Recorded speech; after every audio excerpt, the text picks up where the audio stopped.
नमस्कार। आज तक एआई में आप सभी का स्वागत है और मैं हूं आप सभी की एआई एंकर सना। आज हम बात करेंगे भारत की जनसंख्या से जुड़ी एक मांग पर। जनसंख्या समाधान फाउंडेशन लंबे वक्त से देश में 2 बच्चों के कानून की मांग कर रहा है। आइए बात करते हैं इसके राष्ट्रीय अध्यक्ष अनिल चौधरी से और समझते हैं इस आंदोलन के बारे में। अनिल जी, स्वागत है आज तक एआई में। जी धन्यवाद। 2 बच्चों के कानून की जरूरत क्यों है? जी, जनसंख्या समाधान फाउंडेशन जो कि पिछले 10 वर्षों से जनसंख्या नियंत्रण कानून की मांग को लेकर अभियान चला रहा है। जैसा कि आपने पूछा कि हमारी मांग क्या है, तो मांग है देश में अधिकतम 2 बच्चे का कानून बने और वह कानून जाति, धर्म, क्षेत्र, भाषा से ऊपर उठकर देश के सभी नागरिकों पर कानून बनने के 1 वर्ष के बाद इसके कड़े दंडात्मक प्रावधान सभी नागरिकों पर लागू हों और जो उस कानून को ना माने और कानून तोड़ते हुए तीसरी संतान उत्पन्न करे, उस दंपत्ति और उस तीसरी संतान के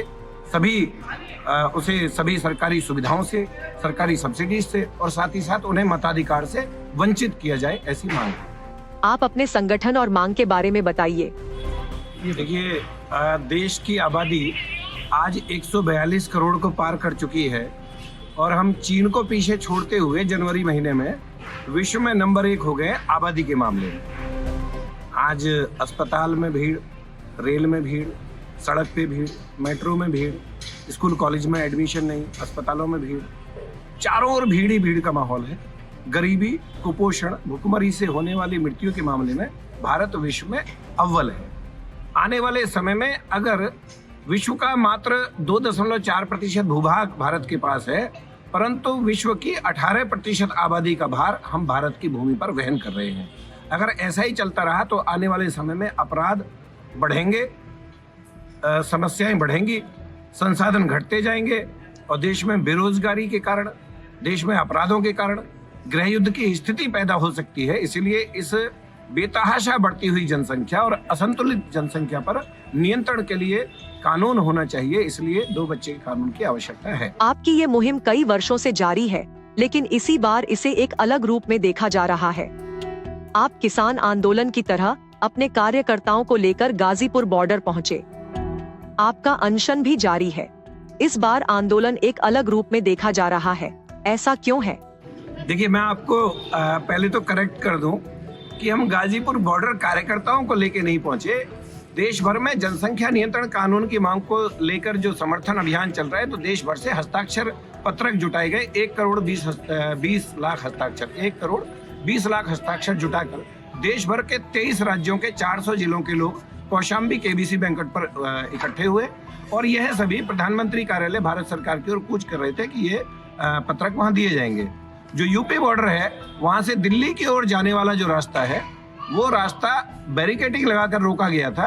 तो हम स्वाभाविक रूप से उस अंडरपास के नीचे थे जहां हमें होना चाहिए था, तो हम वहां थे, शांतिपूर्वक बैठे हुए थे। वो अलग बात है कि वहां से प्रशासन ने रात्रि में वहां से उठाया और हमने ये कहा हुआ था कि अगर हमें उठाया जाएगा तो फिर हमारे पास, देखिए, लोकतंत्र में और कोई रास्ता नहीं सिवाय सार्वजनिक प्रदर्शन के। अगर आपकी मांग नहीं मानी जा रही है और यदि आपको उस प्रदर्शन से भी रोका जाता है, तो फिर आप केवल अपने आप को कष्ट दे सकते हैं। आप किसी से लड़ नहीं सकते, लड़ना चाहिए भी नहीं, कानून का पालन करना चाहिए।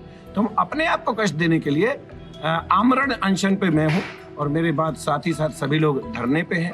देश भर के लोग एकत्रित होंगे और वो इस विषय में अलग अलग जिलों में धरना देंगे और ये अनशन मेरे बाद दूसरे लोगों का 10 लोगों की सूची बन चुकी है। ये अनशन जारी रहेगा। क्या आपके इस प्रयास का कोई राजनीतिक दल समर्थन कर रहा है? क्योंकि हमने देखा है कि असम की हिमंता सरकार हाल ही में सरकारी नौकरी में कार्यरत किसी भी शख्स की दूसरी शादी पर प्रतिबंध का नियम ला चुकी है।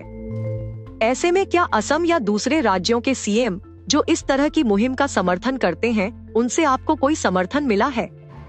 देखिए, राजनीतिक दल के समर्थन से पहले जो आपने पूछा कि हेमंत विश्व शर्मा जो कि असम प्रदेश के मुख्यमंत्री हैं, तो आपने बताया कि वहाँ सरकारी नौकरियों में वंचित रखने वाली बात, दूसरी शादी वाली बात, मैं स्पष्ट कहना चाहूँगा, जनसंख्या विषय बड़ा गंभीर विषय है और इसको आप कॉस्मेटिक मलहम लगा के आप इसे ठीक नहीं कर सकते। सरकारी सुविधाएं और इससे नहीं, या जो लोग सरकारी नौकरी कर रहे हैं, आपको पता है भारतवर्ष में या किसी भी राज्य में कितने प्रतिशत सरकारी नौकरी होती है?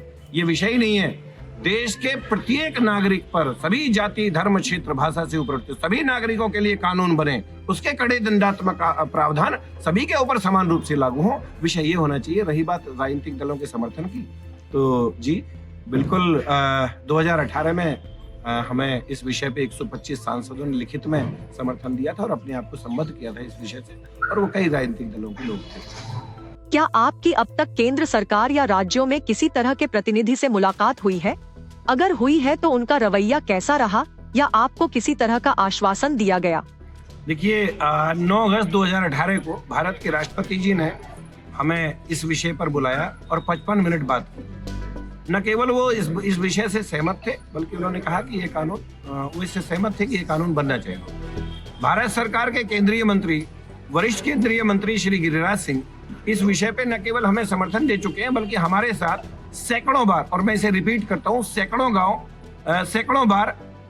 गाँव में हमारे साथ दिन और रात रह चुके हैं, प्रवास कर चुके हैं, और वह स्वयं भी इस विषय पे व्यक्तिगत रूप से समर्थन देते रहे हैं कि जनसंख्या नियंत्रण कानून बनना चाहिए।